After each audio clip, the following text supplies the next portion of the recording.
Ribsy Goes Fishing. This is more of Henry and Ribsy by Beverly Cleary. And this is Grandma Carla. Chapter 6. "I can't find my tin pants," Mr. Huggins announced Friday evening after supper. "Dad!" shouted Henry when his father got out his tin pants, which were not tin at all, but heavy canvas.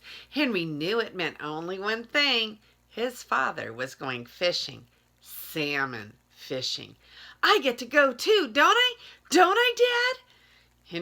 Mr. Huggins grinned at Henry. "Think you can get up at 3 in the morning?" "Sure, I'll get up. Boy, oh boy, I bet I catch a bigger salmon than anybody." "I wouldn't count on it," said Mr. Huggins. "I'm afraid a 20 or 30-pound Chinook would be too much for you to handle." "Aw, I bet I could land one," boasted Henry. After all, if he could lift Robert when they practiced tumbling, a 25-pound fish couldn't be so heavy. He could see himself having a picture taken with his salmon in one hand and his rod in the other. Well, maybe he couldn't hold up such a big fish with one hand, but he could prop it up some way. "Henry," Mrs. Huggins looked thoughtfully at her son, "you mustn't be too disappointed if you don't catch anything." "I won't, Mom, but I just know I'll catch a salmon." Henry patted his dog, who was dozing in front of the fire. "Did you hear that, Ribsy? We're going fishing." "Hey, who said anything about Ribsy?" asked Mr. Huggins. "Aw, Dad, he won't be any trouble," protested Henry. "Would you, fella?" Ribsy opened one eye and looked at Henry. "If Henry is old enough to go fishing, then so is Ribsy," said Mrs. Huggins, and then she smiled and said, "Tomorrow is my vacation. I'll pack your lunches tonight, and you can get your own breakfast. I'm going to sleep late, and I don't want to have to get up to let Ribsy in and out." "All right, Ribsy goes fishing," agreed Mr. Huggins. "Where are we going?" Henry wanted to know. "I thought we'd try our luck at the mouth of Umtucka River," answered Henry's father. "That's where Scooter went last week," remarked Henry. "Henry, you'd better run along to bed if you're going to get up at 3 in the morning," said Mrs. Huggins, "and be sure to wear warm clothes tomorrow. It will be cold over on the coast." For once, Henry did not object to going to bed early. Even so, it seemed as if it were still the middle of the night when his dad woke him up. They could see the stars shining as they ate a hurried breakfast, standing at the draining board. When Ribsy padded into the kitchen to see what was going on, Henry gave him half a can of Wolfies and some horse meat. The Grumby's screen door slammed. "Get your raincoat and hat on and let's go." Mr. Huggins picked up 2 lunch boxes from the kitchen table and hurried out the back door. "So you're going with us," said Mr. Grumby when he saw Henry. "Yes, and I bet I catch a salmon," answered Henry. "Better not count on it," said Mr. Grumby, and yawned. He frowned when he saw Ribsy getting into the back seat of the Huggins car with Henry, but he yawned again and did not say anything. As they drove out of the city, Henry listened to his father and Mr. Grumby talk about fish they had caught on other fishing trips. Ribsy could not decide where he wanted to ride. He jumped from the back seat to the front seat. He walked across Mr. Grumby's lap and wagged his tail in his face. When Mr. Grumby did not lower the window for him, Ribsy scrambled into the back seat and bounded from one side of the car to the other until Henry opened a window so that he could lean out and sniff all of the interesting smells. Mr. Grumby turned around and frowned at Ribsy. He did not say anything. He just turned up the collar of his mackinaw. "Henry, it's pretty cold for an open window," said Mr. Huggins. "Okay, Dad." Henry pulled Ribsy back into the car by his collar and wound up the window. Ribsy turned around 3 times, curled up on the back seat, and went to sleep. Mr. Grumby told them about the big one that got away down at the Nehalem River. "I bet I do catch a salmon," Henry thought, and using Ribsy for a pillow, he fell asleep himself. Here's the picture of Ribsy and Henry in the back of the car, asleep. Henry did not wake up until the car left the highway and began to bounce along a gravel road near a bridge that bore a sign, Umtucka River. The sky was gray and the air smelled of the sea. "Is it time for lunch?" Henry asked. "Here we are," said Mr. Huggins, "and it's exactly 6 a.m. Henry got out of the car and looked around. In the dim morning light, he could see a shabby building with Sportsman's Cannery painted across the front. A tiny restaurant with steamy windows, a few cabins, and a boathouse with a sign, Mike's Place, Boats and Tackle. The sound of the breakers and the sight of the rows of boats bobbing in the river below the boathouse filled Henry with excitement. He was really here. He was really going salmon fishing. While Mr. Huggins rented a boat, Ribsy ran in circles, sniffing at all the strange new smells. Henry examined the scales hanging from the eaves of the boathouse.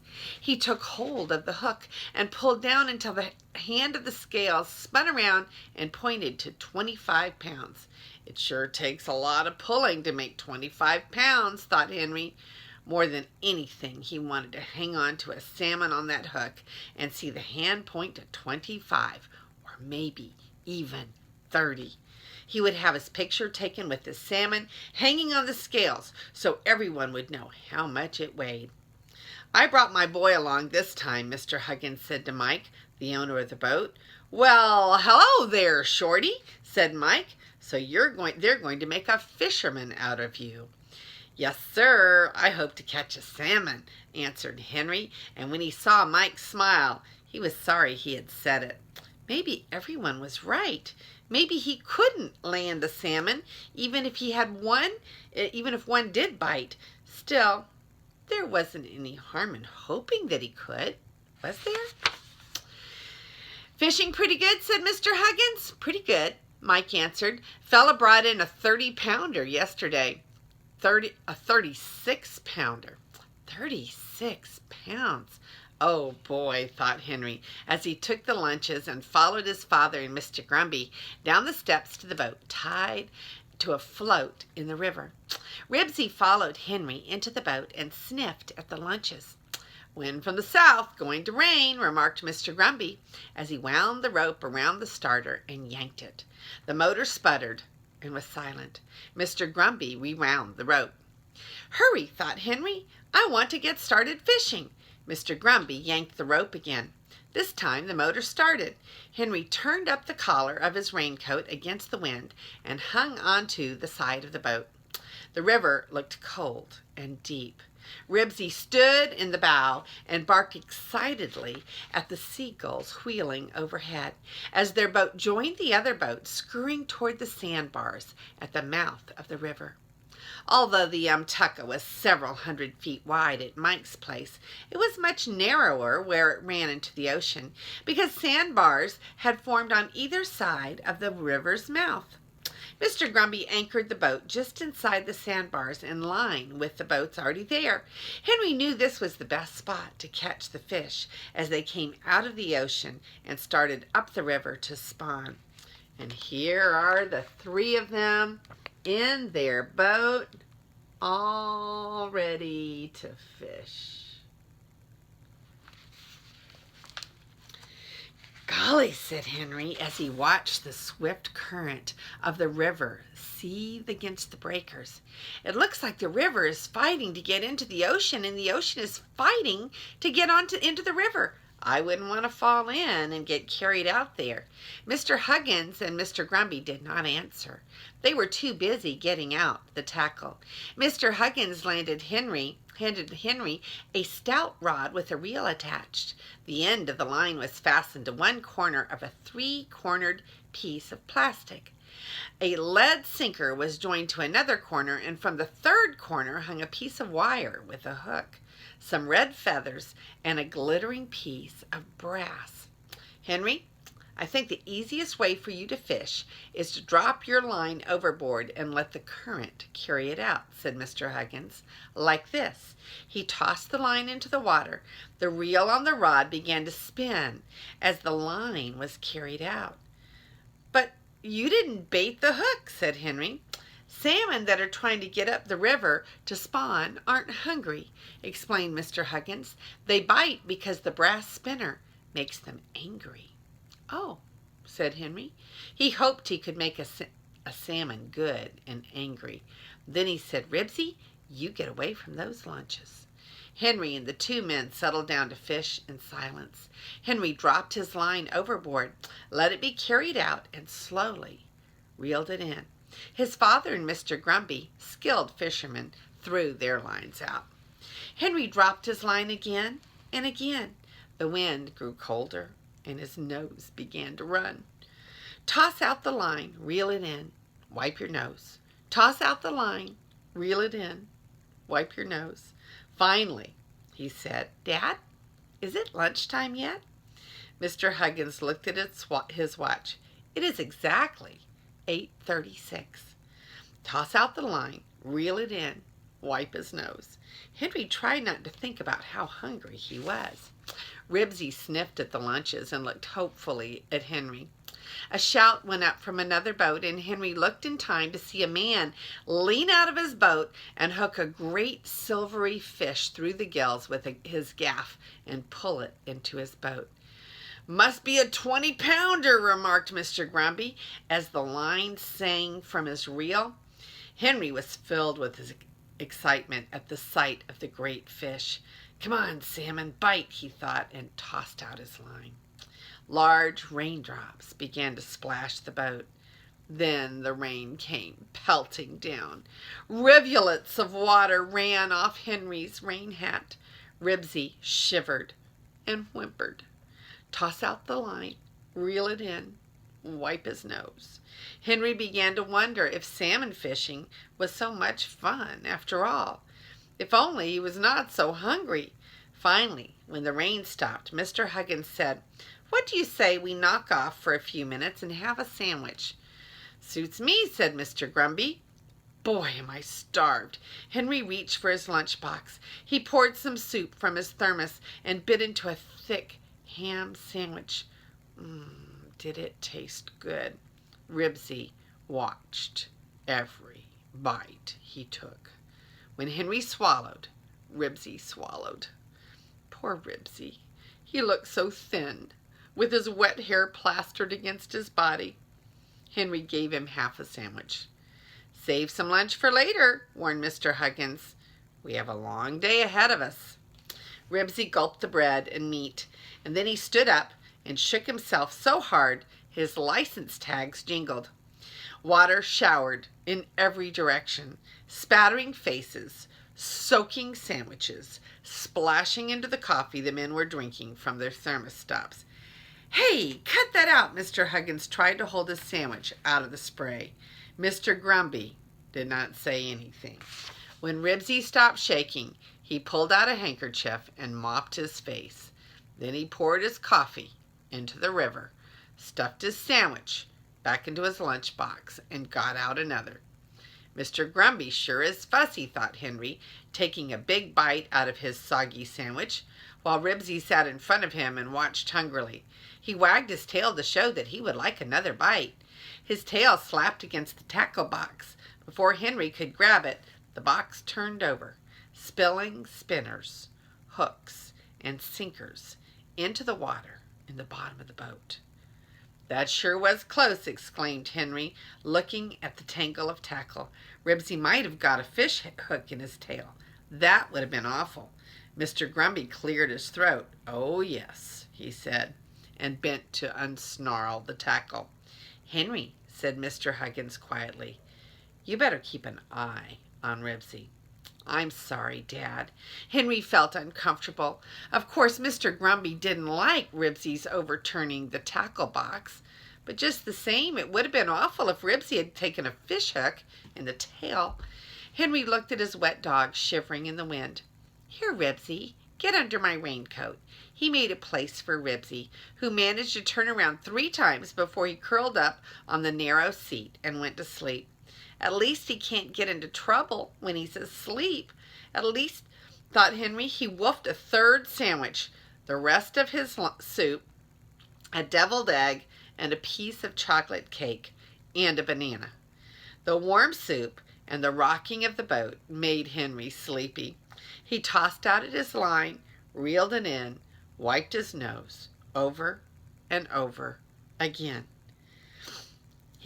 Why couldn't a fish just hurry up and bite? He wished he could go back to the boathouse and stretch his legs, but he didn't like to say so when his father and Mr. Grumby were so interested in fishing.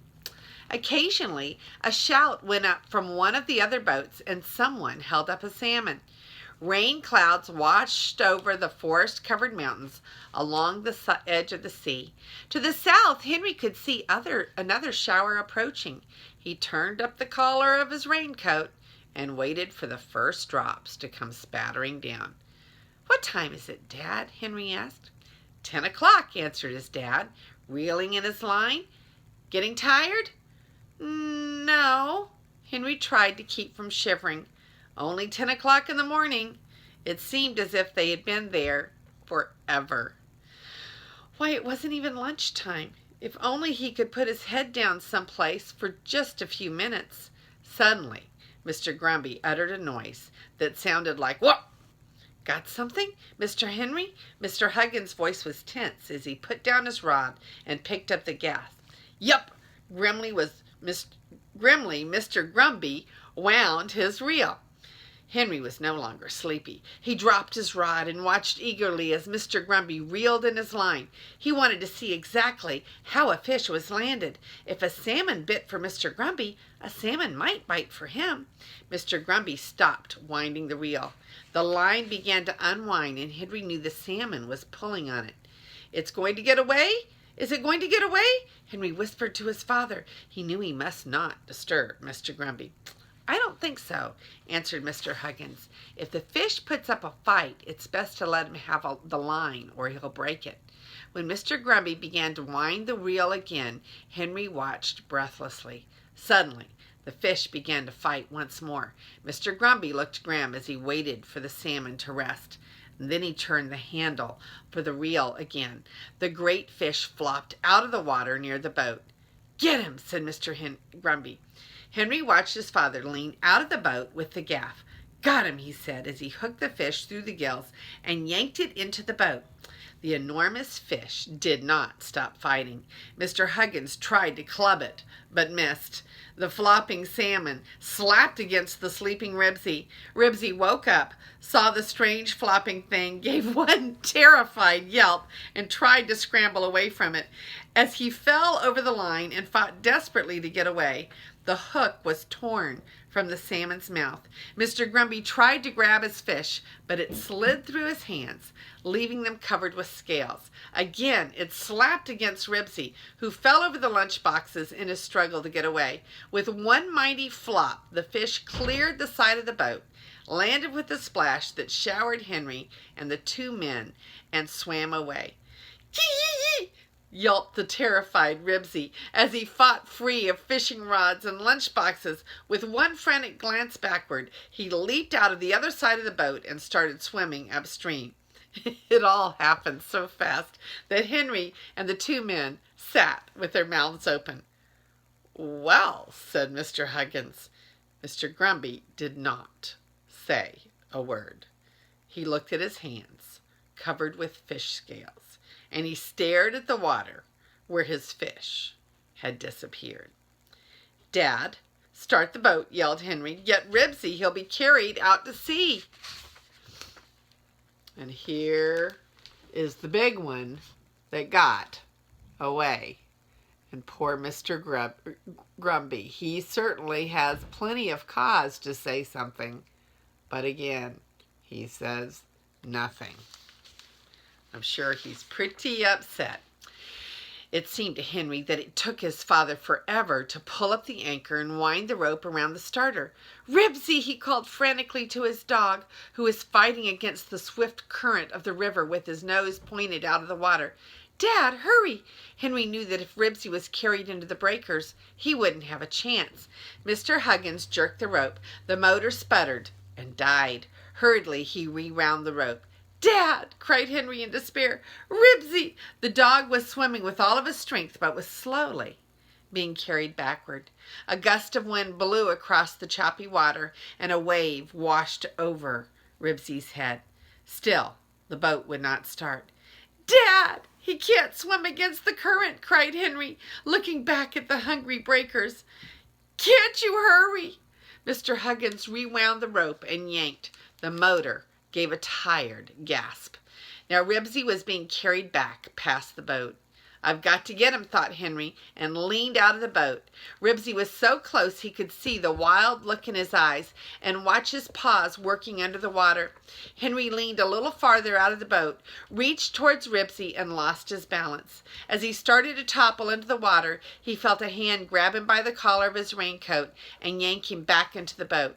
"Don't lean out," said Mr. Huggins sharply, and rewound the rope. Henry knew there was no reason now to lean out of the boat. The current had swept Ribsy far beyond his reach. By this time the fishermen in the other boats were watching. "Don't worry, son," called one of the men. He pulled up his anchor and started his powerful motor and headed toward Ribsy. More terrified than ever by the roar of the motor, Ribsy struggled to get away from the boat bearing down on him. Henry was almost afraid to look.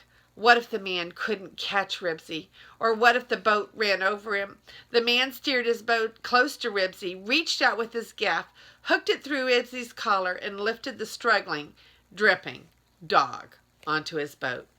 The other fishermen began to laugh. "Must be a 30-pounder you landed," someone called. Henry was limp with relief. Let them laugh. Ribsy was safe. He wasn't going to be carried out into those angry breakers.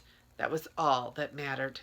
The man swung his boat around in a wide circle and pulled up close to Huggins' boat.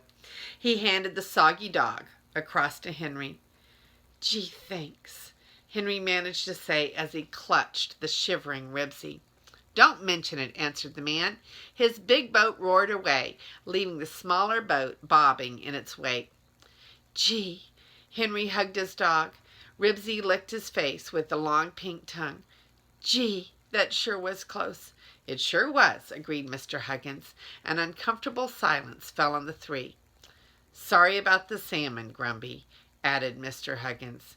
"Must have been a 25-pounder," said Grumby regretfully. Henry didn't want to look at Mr. Grumby. "I'm sorry, too," he said, as he ran his hand along Ribsy's tail to wipe off some of the water. "I guess Ribsy had never seen a salmon before, and it scared him.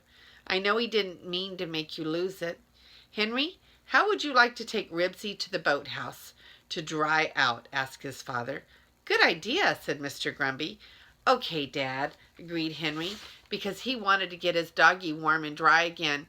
But from the way Mr. Grumby spoke, he knew that he would have to stay there for the rest of the day, and his chance to catch a salmon was gone.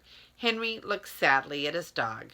Ribsy stood up and shook himself until his license tags jingled. And here's a picture of the hook and poor Ribsy being hooked out of the water and brought dripping back. So this was the picture that Henry was imagining that he was going to take at the beginning of the chapter. But it didn't quite turn out that he caught a salmon, did it? But they did catch a 35-pound dog, which was a good thing because we wouldn't want anything to happen to poor Ribsy. And that is the end of Ribsy Goes Fishing. I don't know if I showed you this one. Let me do it real quick. This is a picture of Mr. Grumby and the tackle box there.